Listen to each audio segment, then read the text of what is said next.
Ladies and gentlemen, welcome back to episode 28 of the Make It Rain podcast. 3 games for the Ontario Reign. Season's winding down.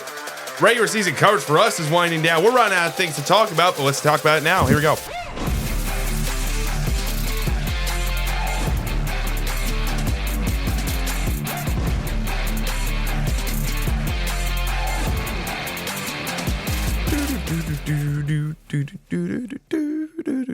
Ladies and gentlemen, welcome back to episode 28 of the Make It Rain podcast. We're 28 episodes in. How do you like that, Anthony? 28 weeks in. That's kind of crazy. That is kind of crazy. Weekly updates of your Ontario Reign alongside myself, Joe O'Regan. That's Mayor's Manor's very own Anthony Collazo. The Ontario Reign had a 3-game week looking to chase down the Colorado Eagles a little bit more for first place. We'll get to you. We'll give you that part after we just talked about the intro and stuff and the games this week. Anthony, how are we? Yeah, we would talk about that at exactly 43-14. So if you want to go check out that right away about the standings, it'll be at 43 minutes and 16 seconds exactly. Joe, everybody watching the podcast. There's no way that's going to happen, by the way. I'm doing very, very, very well. Baseball season is in full swing. Life seems like it's getting back together again. The Angels are somehow 6-3. And playoff watching, man. And we're watching all the teams and the standings. It's getting really important. Every game from here on out is pretty much a must-win. It's between do you want to play the Tucson Roadrunners at home all 3 games, or do you want to play San Jose and probably go up north for a game? So which nobody wants that. Things like that are very important. So no doubt about it. Any sort of way you can get it, you can. The Reign are still looking for home ice advantage. Right now, the Ontario Reign are in second place in the Pacific Division. Them and the Abbotsford Canucks, it's just been do. We're in limbo here, folks. I believe the Canucks do play because we are recording this at. They're playing Laval right now. They're playing right now. It's one at the time of recording. The Canucks are up 1-0. On Sunday, the Laval April 6th. Rocket. Mm-hmm. Laval Rocket power. And for the people that don't know about this, the Laval Rocket are the best team in the American Hockey League at 93 points. In comparison, Ontario right now is at 84 points, and I think they've played the exact same amount of games. Excuse me, I'm wrong. Laval has played 1 less game. I'm still going to just take this for the fact that I think the Eastern Conference is weaker than the Western Conference this year. I think so too. Agree to disagree on that. And if we got any East Conference fans or people watching Hershey Bears, Charlotte, whatever the heck it might be, let us know. Let us know what you think, because we've had a couple of interconference matchups this year. Beyond that, let's get into the Zamboni Queen and all things Los Angeles Kings related. First things first, kind of a word going through the grapevine here, but it is official now that Carter George has joined the Ontario Reign. Will he be there for the playoffs? God only knows. But Carter George is here. Carter George is here. I'm not sure if he was in Calgary just yet for the weekend series, but he will be at practice on Tuesday when they practice in El Segundo. Yeah. And man, it's really exciting, especially if you're a Kings fan. You've heard about Carter George for a couple years now. He has already performed with the Owen Sound Attack. It's kind of a cool name of the Ontario Hockey League. And next year, I believe that he has to either play in the NHL or the OHL, which is probably going to go back to the OHL. So he's not a Reign next year, but just like this year, he can play his OHL season, then come to the Reign. And with Portillo potentially probably being the backup goalie next year to Darcy Kemper, there's a chance that, we can see the door's open. Yeah, for Carter George to come next year, and if they're in the middle of a playoff run like they are right now, he's going to join. Yep. He's going to hop in there. I mean, Phoenix Copley is a free agent as well, as we kind of just said. Copley and Riddick both are free agents. Portillo is on an RFA. Kemper has 1 year left, I believe, on his Kings contract. Regardless, welcome back to the goalie talk. Anyways, let's cover the NHL part. The LA Kings did clinch a playoff spot on Friday night, which is, that's a big deal for the Ontario Reign, because now the guys that we were kind of expecting. Oh, yeah, by the way, I'm not going to just sit here and sugarcoat it. Let's not act like the Kings were not going to make the playoffs. They were absolutely in. 100%. The Kings are in the playoffs, so Jeff Molott's probably going to be with the Kings for this playoff run. I mean, if they get bounced by Edmonton early and the Reign get out the first round, we'll probably see Molott back in Ontario besides that point. And we'll also potentially see Brant Clark. Yeah. That's the other person that kind of blew over our heads. We could see him. We could see Samuel Hellenius come back. We could see... Yeah, I think that's it. Jacob Moverari could come back. I don't think he can. Nope. I think he's, yeah. So I'm pretty sure it's Clark, Hellenius, and then at this point, Molott. Yeah. If you're a Reign fan and don't care about the Kings, you are really hoping that the Kings get bounced in round one. If you're a Kings fan and a Reign fan, but obviously they're probably going to be big Kings fans too. Obviously, you don't want that, especially to Edmonton again. So we're the first option, and we are definitely in the minority of that. 100%. Bottom 5%. It might be 99-1, and we might be in the 1%. Besides that point, let's just set the record straight. Big 895 for Alex Ovechkin, breaking a 31-year-old record set by, of course, Wayne Gretzky. For the people who don't know that, are you living under a rock? And second of all, of course, he's belly flopping the celebrate. That is a great celly. What an unbelievable record set by Alex Ovechkin, and it looks like he's not even close to being done yet. No. It's really crazy to see that, you can see history like that, that we're living in a timeline where we see Ovechkin break the Great Ones record. And it's like you told me before we started the show, that record is probably going to be broken again within the next 10 years with Austin Matthews. But for right now, we got to appreciate what Ovechkin is doing. Mm-hmm. Certainly. And we also have to appreciate how good Wayne Gretzky was. I mean, Wayne Gretzky was the all-time goal scorer, and he wasn't even a goal scorer. Yeah, I was going to say, you brought this point up to me, and it's like, oh, wow, you just broke my record. Buddy, I didn't even shoot the puck that much. Yeah, like he wasn't a goal scorer, and I mean, that's also what happens, though, when you're playing in an era where the goalies are using literal pillows probably as leg guards. That's true. Yeah, you're right. Don't sugarcoat it. Alexander Ovechkin is the greatest goal scorer in National Hockey League history, scoring his 895th goal, second period power play against the New York Islanders. Lou Lamoriello is, I don't even know what he's doing, but he's probably going to go berserk. He's probably punching air right now as we speak. Besides the point, welcome back to the Los Angeles Kings part of the podcast and the Ontario Reign. Let's hop into this episode. 3 games to cover. None of them were at home, so we got a nice week off of games from Toyota Arena. Right? Yep. Nice week off. This guy's over here just like, it's like, thank God. I'm ready for the playoffs, man. I think we all are. I'm ready for the playoffs. We're 5 games out? Yeah, 5 games out. Reign played their last 2 games against San Jose on the road, and then they got 3 home games against Colorado, San Diego, and Abbotsford, and that's it. Then the playoffs start. Anyways, now I just gave you the rest of the year schedule right at the top of the dome piece. Welcome back to the Ontario Reign, the Make It Rain podcast. As this episode is brought to you by Gowdy Law. We all know having a game plan is key, but when it comes to your family's future, are you ready? Gowdy Law is here to help, specializing in estate planning. Gowdy Law ensures your loved ones are protected from losing a ton of money and time to probate when you pass away, just like on the ice. Preparation matters. Don't wait till the last minute to make the right play. Visit GowdyLaw.com today to start planning for the future. Get estate planning pricing and a free consultation right on their website. It's that simple. The price is right on their website. Gowdy Law, make estate planning easy, understandable, and affordable. As always, the link is in the description. With that, game 1 in San Jose, Wednesday night.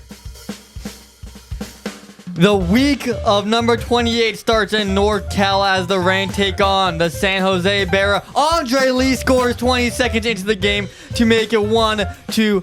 Wait, why is everything chrome? Future! Chromiak makes it 2-0 just 12 seconds later. But the Barracuda bite right back as Patrick Giles and Luca Cagnoni tie the game before the first period expires. In the second, tied 2-2. Atu Yamson scores to give Ontario the lead, and this will end up being the game-winning goal. Another Copley masterclass, saving 36 of 38, and the Reign take this one by a score of 3-2. Yet another masterclass out of Phoenix Copley, but also we're going to point out the fact that this is also another masterclass, of course, out of the PK, 1 for 5. That's a pretty good day out of the penalty kill unit. I'm not complaining about that whatsoever. 100%. Anyways, let's hop into the goals this game. First period, 20 seconds in. Hi, Andre Lee. So it looks like Carrier goes to play his puck around, gets blocked down front. Andre Lee, right spot, right time. 8-ball corner pocket. Rain quickly hop out to a 1-0 lead. And 12 seconds later, great forecheck and Martin Chromiak one-timer. It's 2-0 Ontario. 32 seconds in. My goodness. Short-handed. A bit of a line change and a bit of a miscue by, I believe that was Atu Yamson or who was next to him on that one. Let's see. Who was that? Watch again. I mean, just caught completely out of place. It's Jack Studnicka. And Patrick Giles says, thank you very much. And it's 2-1. Doesn't really help the Reign at all in that. And then Luca Cagnoni on the power play. Weird bounce. Hits the ref. And then Luca Cagnoni's like, oh, puck's right there. Yep, I'm going to just throw this in the net. That's got to be a candidate for the weirdest goal of the year, by the way. Yeah, that's just so unfortunate for Copley. It is very unfortunate. But also, ref, get out the way, please. Yeah, Copley had no idea where the puck even was. No. It's just not even the cameraman. Yeah. The cameraman had no idea either. Besides the point, Reign get back in front. It's Atu Yamson. Pinelli's shot. Yamson takes a couple hacks at it and puts it home. Reign go up 3-2. That's all they would need. The Ontario Reign take this one by the final of 3-2.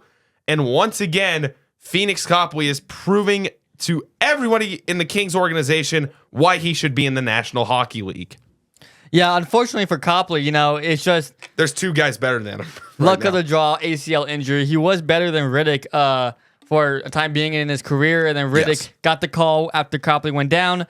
And Riddick has never really turned back. But Copley, I mean, he's an AHL vet at this point in his career. He can be in the NHL, and he can be a formidable goalie in the NHL. And if you think otherwise, you're wrong. 23-15-1 with 2 shootout wins as well, or losses this season. A goal against average, 2.42, and a 907 save percentage. Definitely agree. We usually talk about this with the Ontario Reign a lot. However, we're going to kind of flip the tables, and we're going to talk about how San Jose actually played a pretty good game here.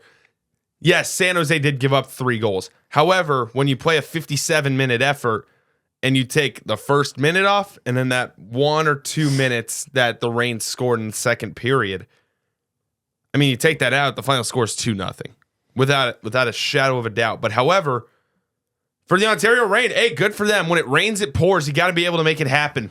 Yeah, the Reign were just surviving in this game. San Jose was all over Ontario, pretty much in all 3 zones for the majority of this game. I'm shocked the Reign came out of this one with the win. They don't tend to win games where they're just getting beat very often. I know like my Rangers this year have done that a ton, where Shesterkin is just saving like 40 shots a game and they win 2-1. And it's just like, how did they win that game? We don't know. The Reign have not done that this year. Not many teams can do that in any hockey game. And yeah, the Barracuda they played really well this game. The Reign didn't have a lot of energy, which is kind of what's the word I'm looking for? Once again, the midweek woes are back. Yeah, and so... It's like the Ontario Reign. And the funny thing is, it was different at the start of the year. The Reign were undefeated on Wednesdays or midweek games. Yeah, they were good. And now they're awful in the midweek games. Hopefully this changes when the playoffs come. And also, with this game, the Reign did clinch a playoff spot. It wasn't because of their win. It was because Tucson lost to Calgary. But your Ontario Reign have secured and punched their ticket to the 2025 Calder Cup playoffs. Yay. Definitely what you love to see, but in this game, you didn't love to see the way they played. No, it was awful. Sturm said that the playoffs are around the corner, and he wants his guys playing good. And even with this win, he didn't like how they played at all. So... Sturm is making a bid for himself to be an NHL coach in the coming years. Mm-hmm. So, he wants it really bad. And, this entire Reign team wants it really bad. After they got swept by the Firebirds last year, you can see it underneath. I mean, they were not happy. They were pretty devastated. Turcotte looked like he was going to cry in the post game. I don't blame him. TJ Tynan, his last game in Ontario, he looked like he was just devastated. So these guys want to win. The Calder Cup does mean a lot to people. It's not all just development in this league. Even though that should be, it's not all that. They do want to win. Yeah, no doubt about that in any sort of way. That covers about the good majority of game 1. The synopsis of this game: Reign played a great 3 minutes. They got dominated the other 57, but those 3 minutes were enough for them to win a hockey game. And Phoenix Copley put him in there also. Yeah. Game 2, the Ontario Reign head up to Alberta to have a matinee matchup with the Wranglers at the Saddle Dome. In the opening frame, Ty Tullio and Carter Wilkie get the Flaming Horses ahead early as Carter Wilkie scores his first professional goal fresh out of college. In the middle frame, someone playing a parade down concourse as Glenn Godden, the Godfather, gets a power play goal. It's 2-1. But however, in the third period, Jan Kuznetsov scores. And while the Reign do put up a valiant effort in the final 5 minutes, they have no answer. 3-1, the final. That might be the shortest breakdown I've ever done. Just no energy at all. Nope. It was the earliest game of the year, and I wrote in my preview at mayorsmanor.com.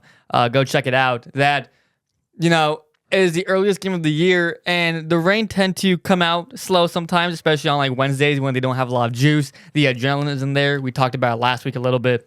And this is another case almost. My preview was just, not to my own horn, but just spot on. They came out and just awful first freaking 5 minutes of the game. Yeah. Came out slow, came out looking tired.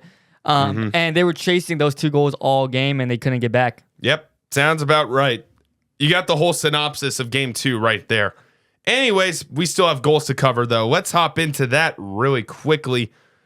Before we actually do though, just to cover this part, the Reign 24-23 in the shot totals, got outshot 10-5 in the first period. Usually you got to be out the gate really quick, and if you want to start playing good, you got to be fast out the gates. Anyways, now it's time to the goals. It's Ty Tullio getting his 3rd goal of the year. The assists are Rory Cairns and Sam Morton at 3:24. Morton, Cairns in front, and Tullio catches everybody snapping for the Reign. And then Carter Wilkie gets his first goal. Thrown on net, and it squeaks through Copley. It's 2-0 Calgary immediately. Second period, Glenn Godden on the power play. Jones up high, works down low. Hudon. Jones shot tipped home by the Godfather, and it's 2-1. Yeah, you would think that they're back in the game a little bit at this point. And the Reign, before the last goal was scored, they were really making an effort to come back. They had chances. Tunica had a chance that went off the crossbar. Yep. And they, there were a couple. They had fight. Posted. Yeah. There were a couple that were off the post. They had fight. There was definitely a bit of a motor in the third period. However, they were just a little too late. Marty Furt gets a shot down low. It's Lucas Siona. Oh wait, no, wrong. Oh wow, I was way off. Off the draw. Excuse me. Jan Kuznetsov absolutely tees one up from the point, and it's 3-1, and this game is over. Game over. Reign lose.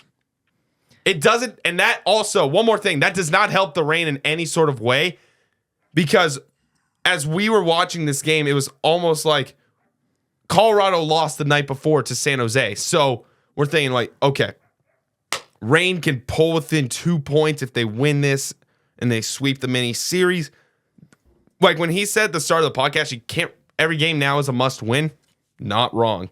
Now it kind of makes it nearly impossible now for the Reign to start to win the division now. They're down 4 points. They're gonna have to win the division. They can't settle for a tie because Colorado has them in regulation wins. Well, at this point, after this game, they were down 6 points, and the Eagles finished their 2-game set. And so going into Sunday, Sunday was a must-win game. We'll get into that in a little bit, but the Reign. Think of it this way: the Reign from here on out need to go 5-0. They have to. Yeah, especially with if Colorado. If you want any shot, and Colorado is going to have to finish the year under 500 if you want the Ontario Reign to win the division. And looking by the schedule, which we will get into that at the end of the episode, it's not easy. looking very high. Yeah. It's not looking very hot.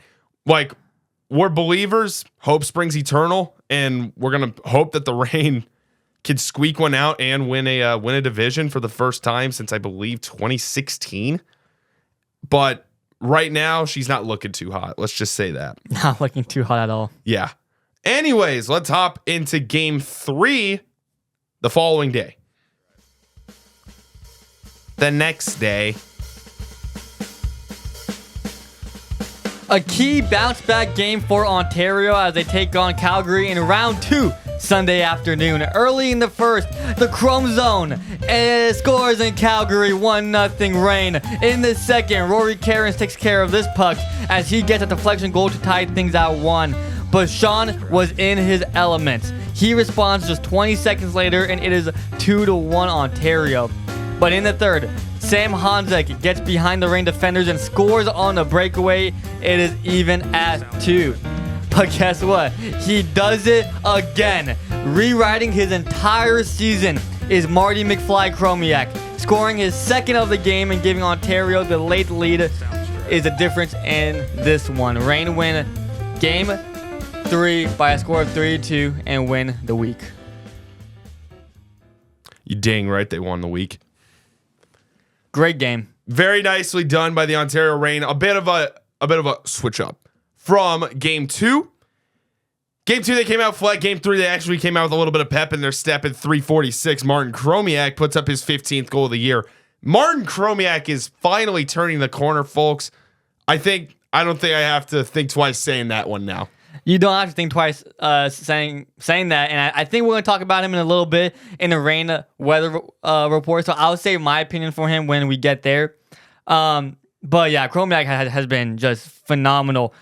The first goal of the game, off the faceoff, Chromiak makes a great play in the defensive zone. He takes off, and he is just unbelievably fast, which is the reason why it's been so weird. He blew the doors off of, I believe it was Ilyas of Solovyov? Yeah, I believe so. Yeah, and he just walks in from the right circle and beats Cooley under the glove. And he's blocker, excuse me, under the blocker. He's so fast, and part of the reason why it's been so frustrating to see him not kind of click at the AHL level is because he has what it takes to be just a solid NHL player, and he just hasn't really been able to figure it out or click, and right now it's clicking on all cylinders for him. Right now, Martin Chromiak is a point-per-game player in the past month. Yeah. And if you're the Ontario Reign, you're loving every second of that. Goal number 2. Rory Cairns on the power play. Yeah, Martin Ferk. He sees Cairns down low, kind of open, and he kind of, not a shot, but throws it to him. And a nice deflection goal. Can't really do anything if you're Copley. Yeah. Can't do very much if you're Copley on that. And it's also kind of a get back because if you want to flash the first period here, Calgary did score. Yeah. It was Lucas Siona on a tip-in goal. However, it was waved off due to a high stick. Very debatable, to just say the least. But clearly the referees and the linesmen had a pretty clear view and to call that offsides. Why? Who knows? But the minute Siona scored, if we even have video of this, I think, Siona scores and Copley and Jones, both of them put their hand up like, hey, this is a high stick, in which they're not wrong. Definitely a borderline high stick. I don't know if that debatable. Was enough to. It wasn't unanimous to overturn. I'm like, okay, if it was a high stick on the ice, then it would probably be a high stick after a talk. If it was a goal on the ice, then you gotta keep that goal. I was very shocked to see that call overturned. Yes. No other way to put it. However, the Ontario Reign get back. It's Sean Elliman in the 4-on-4. Sicconi throws a shot down low. Rebound. Cooley's lost in the sauce. And Sean Elliman says, thank you very much, and taps one home. Yeah, it was actually Pinelli from the left circle. He walks in, shoots one on net. My bad. And then off the rebound, Sicconi kind of backhands it to Elliman, who's just right there in the perfect spot. And like you said, Cooley is lost in the sauce. Sean Elliman, I mean, he was so hot at the beginning of the year. And to see him kind of get back on the score sheet, it was his first goal since February 15th at Calgary as well. So clearly he likes the Scotiabank Saddledome. Correct. Third period, Sam Honzek. At 2:28:42. So basically, we recap the goals. We put up on YouTube. We have a TV over here, and Joe usually recaps all the goals. Calgary is really slow when it comes to putting up their highlights. And so I have to go back on Flow Hockey and find the goals myself, because Which only makes me breaking down the two rain goals so far Makes it a harder. little bit more impressive. So, off the face-off in the Wranglers' defensive zone, it was kind of like the face-off chow play that, we would run in threes. The V? No, it was a face-off, and there's one guy going up the boards.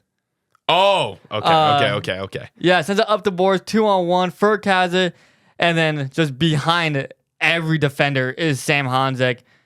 Walks in 1-on-1 with Copley, goes to his forehand, and beats Copley blocker side above the blocker. Nice move by Hanzik, but you can't have that happen if you're the Reign. You need to get back, and that is a bad breakdown off the face-off. Let's just say this. Somebody's coming in through the back door. Yeah, Sturm is definitely not going to be happy with that one because he puts a huge emphasis on face-offs and stuff like that. Yes. And that one was a bad one. No doubt about bad it. One. And then the winner for the Ontario Reign in his second goal of the game, the first star, Martin Chromiak. Just a great forecheck from everyone on the first line. You can see Chromiak, he's working down low.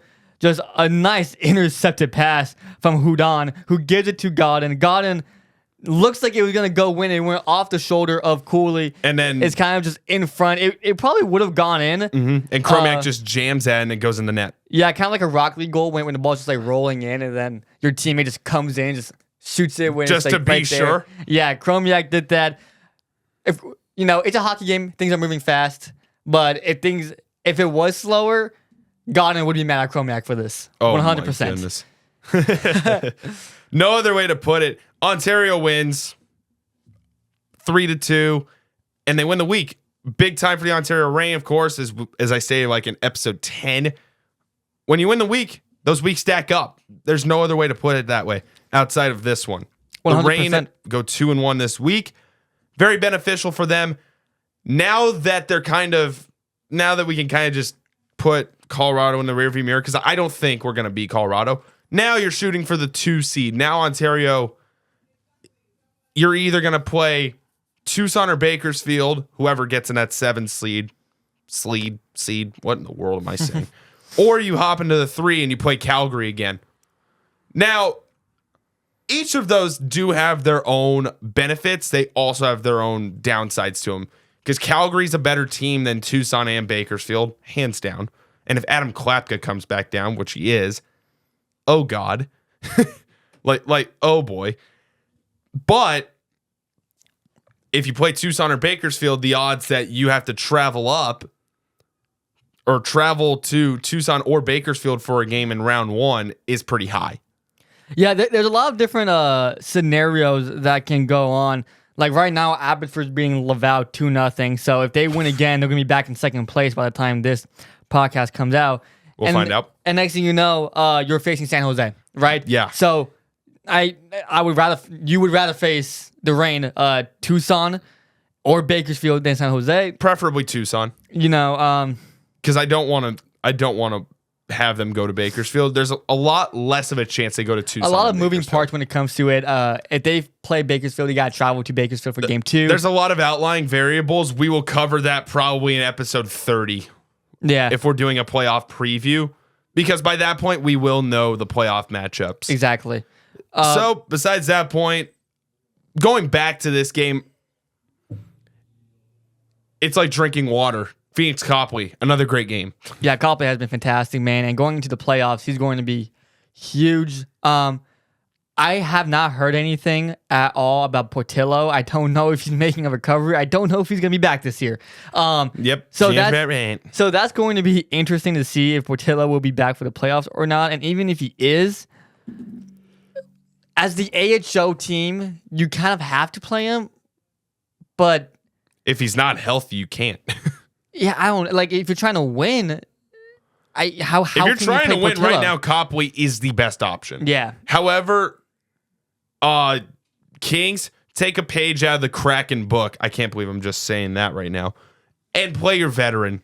Just like last year, the Kraken played Chris Drieger over guys like Alice Stezka and guys like just Alice Stezka. Just Alice Stezka. It was them two for the playoffs. So Reign. Take a page out the book. Just start Copley for the playoffs. Portillo hasn't seen a game since when? February? Yeah. Yeah. That should tell you about everything I need to know. And like you can say the same thing about the Hershey Bears and the Washington Capitals as well. I mean, the Hershey Bears are probably the most successful AHL franchise, and especially as of late.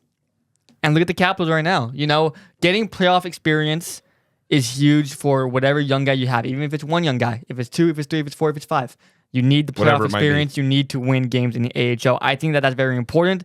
The New York Yankees, we'll go back to baseball for a second. 2016, Scranton Wilkes-Barre Rail Riders won the AAA championship, or whatever that is, right? Yep. Aaron Judge, Gary Sanchez was a part of that team at one point. Greg Bird, all these prospects that ended up coming up and killing it in 2017, a part of their shocking playoff run that year.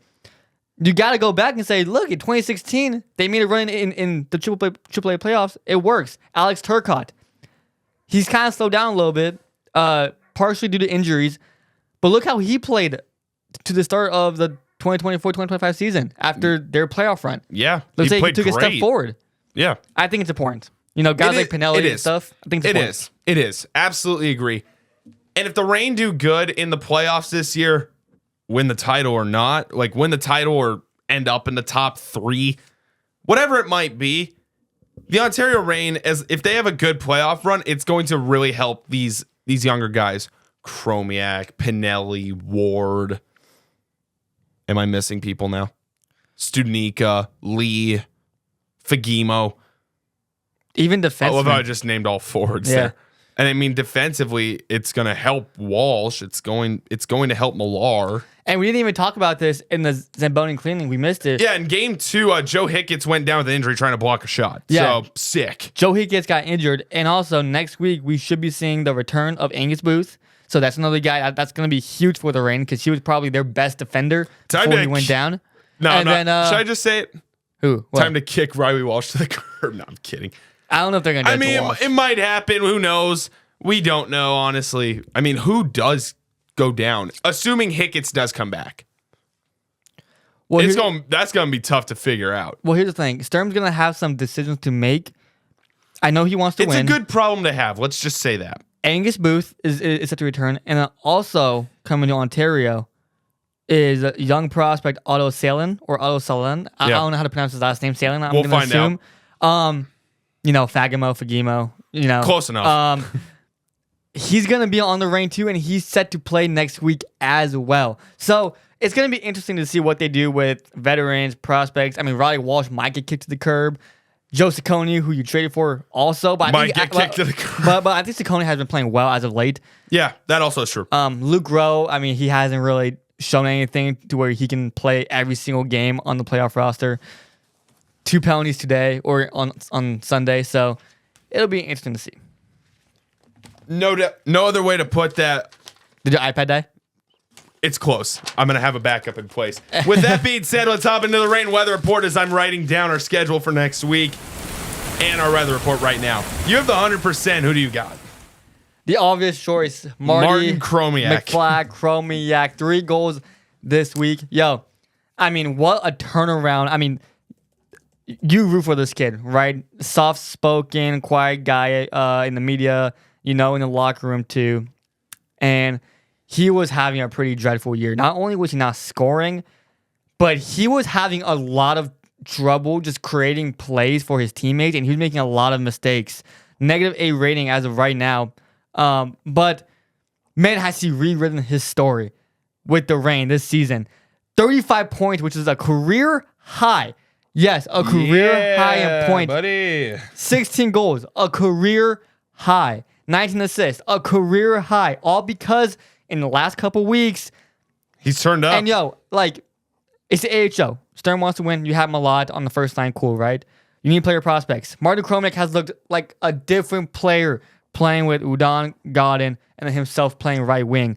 5 goals, 6 assists on that line in the last 11 games played, including 2 on Sunday afternoon, 1 on Wednesday.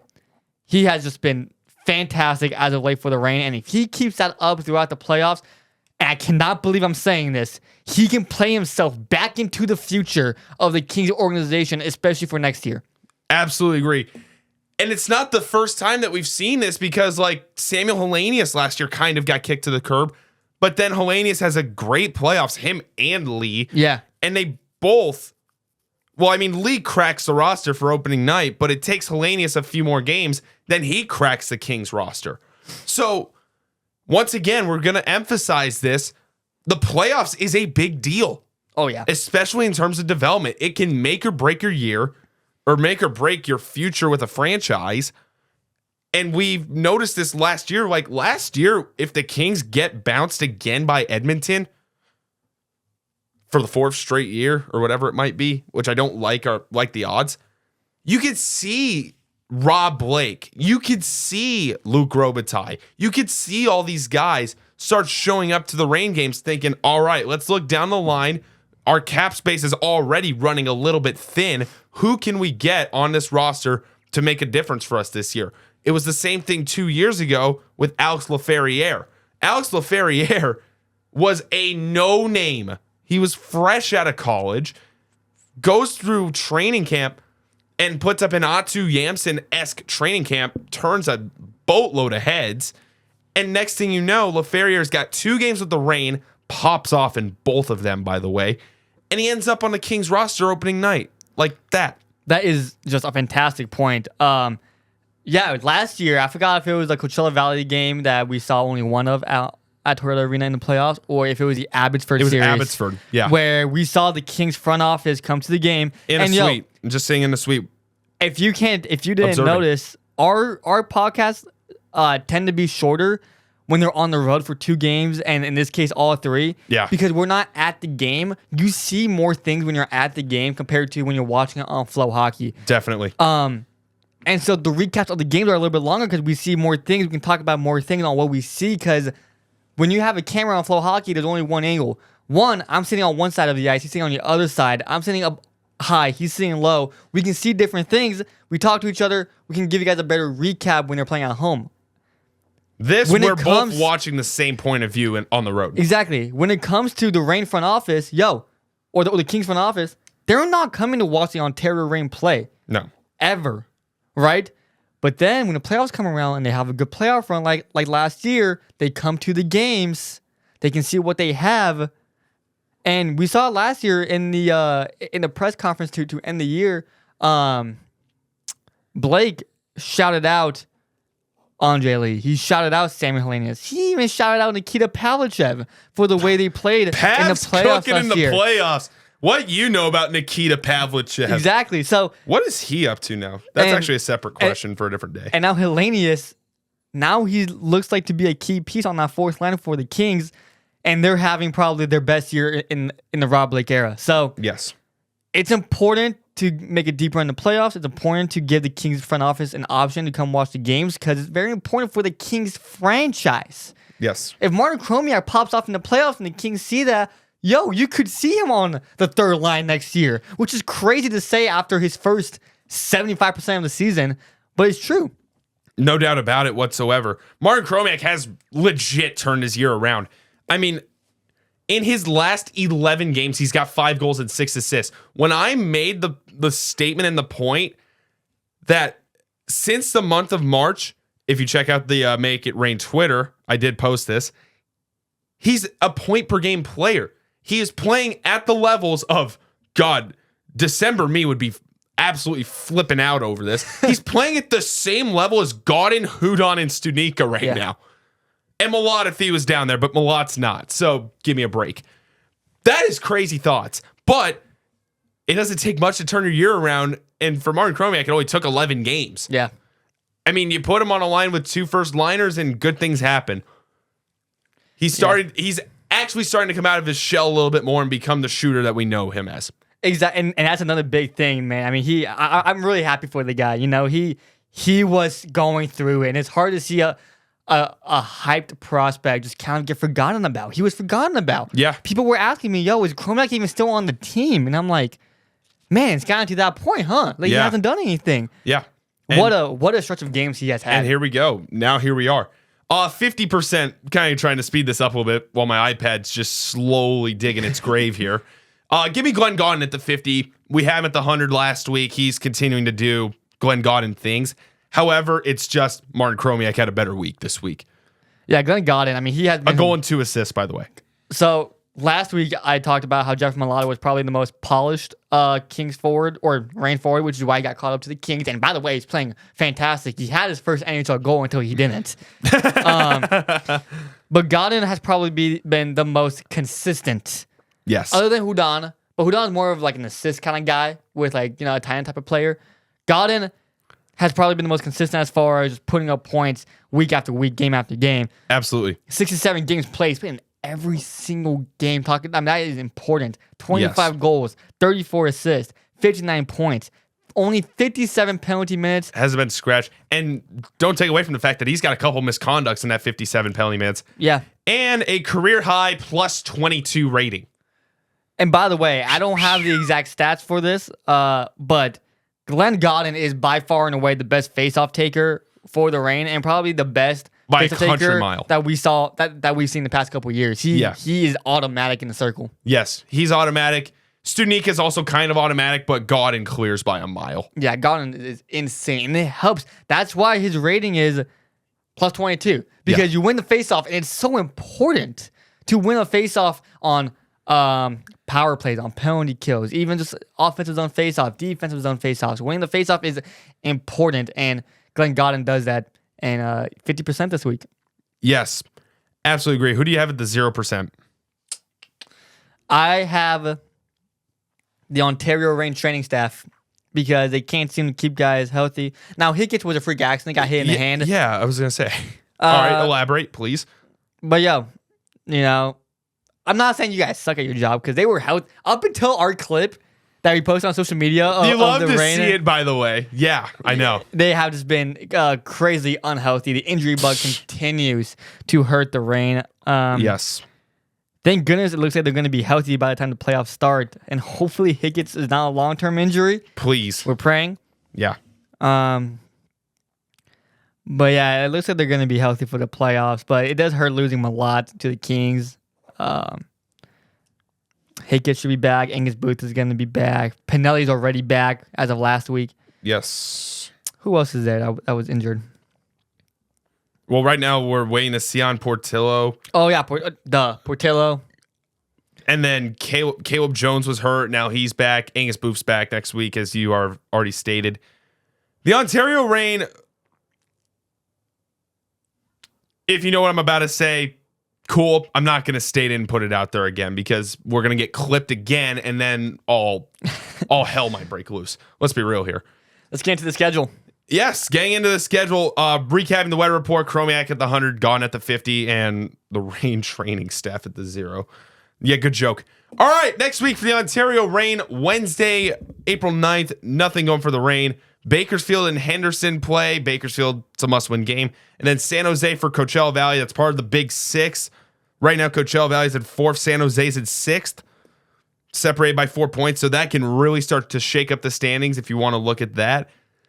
Friday night, Ontario at San Jose, 7:30. Game time, 7:30, not 7 o'clock for the people at home. That happens. Tucson, the Rockford Ice Hogs. Okay, Tucson needs to win that game. Henderson and Colorado. Colorado at home against the last place team. I don't like our odds because we know who we're rooting for in that game. Yeah. San Diego and Bakersfield. San Diego's hanging by a thread to get into the playoffs. Don't like their odds right now. However, I guess the power of Stian Solberg's going to have to get him into the playoffs, and Ian Moore. By the way, the defenseman I was trying to figure out last episode was Ian Moore. Couldn't figure it out there. But yeah, there you go. And then Calgary and Abbotsford, another big matchup. I mean, Calgary has the potential to beat them, but Abbotsford is just winning Abbotsford can't stop losing right now. What is Abbotsford? Abbotsford's got to be on a heater right now. They are 10-0-0. Oh my God, they've won 10 straight. 12 straight. They won 12 straight. 12 straight. Oh, excuse me. And by the time this podcast comes out, it's probably gonna be 13. It's gonna be 13 straight. So they're gonna be in second place over the Reign by a point. Jesus. Yeah. So the Abbotsford Canucks have won 13 straight. That's also reason number. Find a number and pick it for yourself. That's another reason why I don't want the Reign to play the Abbotsford Canucks. Like, if that happens in the divisional round, that's why I want the Reign to pick up second place at the minimum, because if you got to play a screeching hot Abbotsford team and they have home ice advantage, it's wraps. I'm sorry. I'm sorry. Like, I'm going to be nice here, but it's wraps. Put it that way. Anyways, Saturday, rain, another game in San Jose at 6 p.m. Tucson and Rockford play again. Cool. Bakersfield and Coachella Valley play. That'll be a good game. I mean, like, Coachella Valley kind of has to win that game. And then Henderson, Colorado rematch. And then Sunday, another game, San Diego and Coachella Valley back-to-back. So, realistically, Coachella Valley could just win all those games, and that's about all you need to know there. Yeah, this is what we are looking at right now. By the way, the Reign plays San Jose twice next week, and that's the only 2 games next week. So this is what we are looking at. The Canucks second place, 85 points. Assuming they beat the Laval Rocket, who they're up 2-0 against right now. Right now, it looks pretty good. The Canucks are going to be facing the Roadrunners, who are also beating the Condors 3-0. So that's probably going to happen too. And that's probably going to kill the Condors season. They probably can't come back from that. Yeah. We'll see. Seth Griffith can do some gnarly stuff. So we have the Canucks versus the Condor or the Roadrunners. Then you have the Reign versus Barracuda. The Raid have had San Jose's number all year. Wait, so who gets this? 2-7, 3-6. Okay, yeah. 4-5. And then right now it's Coachella Valley and Calgary. And right now it looks pretty good for Coachella Valley because they do have a 4-point advantage on Calgary as we're recording this video. On Wednesday, San Jose has a game. Don't know against who. But Coachella Valley. Podorowski goes back to Coachella Valley. Oh, okay. So it's like, okay, so San Jose, Coachella Valley. If San Jose loses in regulation, the Reign officially clinches the top 4 spot in the playoffs. They will have home ice advantage.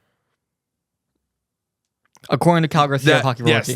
Okay, yes. Okay, I was trying to figure that out there. Yeah. So, big week for the Reign, man. Big week for the Reign coming up. The Reign have 5 games left. And I know you're saying... Man, this season's gone by quick. It's gone by fast. And I know you're saying that we can pretty much toss first place out the window. Things as we've seen the past few weeks we've seen crazy things happen. Shift quickly. I mean, 2 wins for the Reign the next week and 1 loss for the Eagles. Next thing you know, we're going to see a crazy game at Toyota Arena from the Reign and Eagles. And if the Reign win that game, then anything can happen, right? 2 games left for both teams. It's going to come down to the wire, especially if the Eagles can drop one. Mm-hmm. I mean, right now you're just praying that the Reign go 5-0, and if Coachella Valley goes 2-3, and Abbotsford does whatever the heck Abbotsford does, and stays out of this 1-2 race that we're trying to talk about here. Oh yeah, well that's a great point. The Canucks that's another thing. So you got to realize this now. You've got those 2 games, and then next week you've got to play Colorado and Abbotsford. Yeah. They play Abbotsford on Fan Appreciation Night. And then, and the day before, they play San Diego, too. So they're going to be playing Abbotsford on a back-to-back, which does no good for the Reign. But I'll tell you what, Fan Appreciation Night, Abbotsford, if they can somehow pull away and win that game, that's going to be a huge... That's going to be a big momentum Whether boost. or not there's any indication to that game or not, that's going to be a huge boost for the Reign going into the playoffs. That game, regardless, is going to have substance because both of those teams are going to make the playoffs. Yeah. And both of those teams want to get on the right foot. And then the playoffs is the following week. Let us know, by the way, if I'm going to post something about this probably on Instagram a little bit later Monday, because today's Sunday and I'm not thinking ahead right now. Monday, I'll probably end up posting something. What do you guys want to see for the playoffs? Do you want us to go game by game? Do you guys want to see us go round by round? Or do you guys want to see us continue to do the traditional Make It Rain style and go week by week? And then, of course, if the end of the season comes, maybe we'll record and put it up a day after the year ends. Like, it depends. And then let us know what you want us to do in terms of, if that even comes, the off season, whatever it might be. Our lives are going to get pretty busy here in the next few months. A lot of stuff's going down. And yeah, that's about it. Yeah. Sounds about right.